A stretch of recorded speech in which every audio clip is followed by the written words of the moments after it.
అందమైన చర్మ సౌందర్యం మీ సొంతం. Second aqua radiance deep cleansing gel.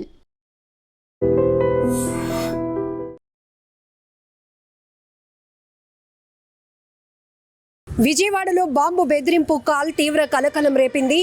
Besant రోడ్లో బాంబు పెట్టినట్లు ఓ అగంతకుడు కంట్రోల్ రూమ్కి కాల్ చేసి చెప్పడంతో వెంటనే పోలీసులు అప్రమత్తమయ్యారు. విజయవాడ పోలీసులతో పాటు బాంబ్ స్క్వాడ్ కూడా అక్కడికి చేరుకుని ముమ్మరంగా తనిఖీలు చేపట్టింది. ప్రతి ఒక్క ప్లేస్ని కూడా క్షుణ్ణంగా తనిఖీలు చేసింది బాంబ్ స్క్వాడ్.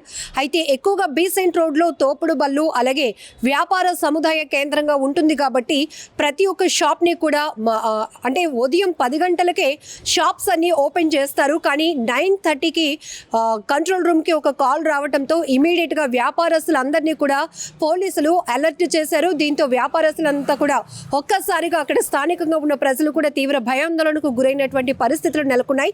2 గంటల పాటు బాంబ్ స్క్వాడ్తో కలిసి విజయవాడ పోలీసులు ముమ్మరంగా తనిఖీలు చేపట్టడంతో అక్కడ ఎటువంటి బాంబు ఆనవాళ్లు లేకపోవడంతో అంతా ఊపిరి పీల్చుకున్నారు.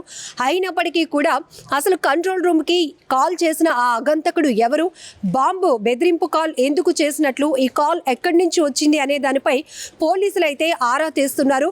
ప్రస్తుతానికి విజయవాడలో పరిస్థితి అయితే కనుక సద్దుమణిగిందని చెప్పొచ్చు. ఒక్కసారిగా పెహల్గాం దాడి తర్వాత ఎప్పుడు ఎక్కడ ఎలాంటి అగంతకుల నుంచి ఎలాంటి దుశ్చర్యలు ఉంటాయి అనేది చెప్పి ఇప్పటికే ఇంటెలిజెన్స్ అలర్ట్ చేసిన నేపథ్యంలో ఒక్కసారిగా ఆల్ ఆఫ్ సడన్ విజయవాడలో బాంబు బెదిరింపు కాల్ రావటం కలకలం రేపిందని చెప్పొచ్చు. అసలు కంట్రోల్ రూమ్కే కాల్ చేసి పర్టికులర్గా బీసెంట్ రోడ్లోనే బాంబు ఉంది, బాంబు పెట్టాము, మరి కాసేపట్లో పేలబోతుంది అంటూ పోలీసుల్ని బెదిరించినటువంటి ఆ అగంతకుడు ఎవరు, ఎందుకు ఈ కుట్ర పన్నుతున్నారు అనే దానిపైన కూడా పోలీసులు ప్రస్తుతానికి ఆరా తీస్తున్నారు.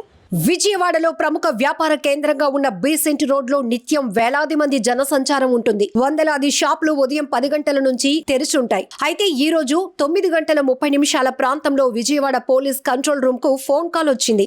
ఫోన్ చేసిన ఓ అజ్ఞాత వ్యక్తి విజయవాడ బీసెంట్ రోడ్లో బాంబులు పెట్టామని, మరి కాసేపట్లో అవి పేలే అవకాశం ఉందని చెప్పి ఫోన్ కట్ చేసేశాడు. దీంతో అప్రమత్తమైన పోలీసులు వెంటనే బాంబ్ స్క్వాడ్ ను రంగంలోనికి దించారు. మొత్తం 4 బృందాలుగా ఏర్పడి బందర్ రోడ్డు నుంచి ఏలూరు రోడ్డు వరకు కూడా క్షుణ్ణంగా తనిఖీలు చేశారు. బీసెంట్ రోడ్డు షాపులతో పాటు తోపుడు బండ్లు కూడా ఎక్కువగా ఉంటాయి. దీంతో ప్రతి బండిని బాంబ్ స్క్వాడ్ తనిఖీలు చేసింది. అయితే బాంబు ఉన్నట్లు ఎటువంటి ఆనవాళ్లు కనిపించలేదని పోలీసులు చెప్తున్నారు.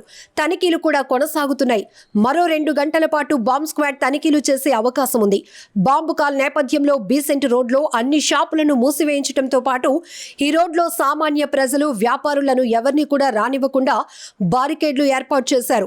బీసెంట్ రోడ్లో భారీగా బందోబస్తు ఏర్పాటు చేశారు.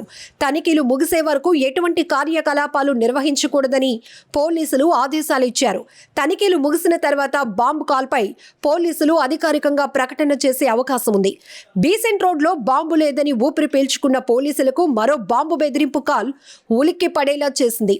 విజయవాడ రైల్వే స్టేషన్లో బాంబు పెట్టామంటూ ఓ అగంతకుడు కంట్రోల్ రూమ్ కు కాల్ చేశాడు. హిందీలో మాట్లాడటంతో అప్రమత్తమైన జీఆర్పీ, సిఎస్డబ్ల్యూ బాంబ్ స్క్వాడ్ బృందాలు రైల్వే స్టేషన్లో విస్తృతంగా తనిఖీలు చేశారు. మహారాష్ట్ర లాతూర్ నుంచి కాల్ వచ్చినట్లు పోలీసులు నిర్ధారించారు. బాంబ్ పెట్టినట్లు చెప్పిన సదరు అగంతకుడు ఆ తర్వాత ఫోన్ను స్విచ్ ఆఫ్ చేసుకున్నట్లు పోలీసులు చెప్తున్నారు. బాంబు బెదిరింపు కాల్ నేపథ్యంలో స్టేషన్లో ప్రయాణికులను, ప్లాట్ఫామ్లను పోలీసులు క్షుణ్ణంగా తనిఖీలు చేస్తున్నారు. బాంబు బెదిరింపు కాల్స్ ఫేక్ అయినప్పటికీ కూడా 2 గంటల పాటు ప్రజలు తీవ్ర భయాందోళనకు గురయ్యారు. నిజంగా ప్రస్తుతం ఉన్నటువంటి సమాజం దేనికి ప్రయారిటీ ఇస్తుంది? ఆర్థిక సంబంధాల చుట్టూ మాత్రమే తిరుగుతుంది. మళ్ళీ ఎన్నికలంగానే చాలా విరక్తి కలుగుతాం.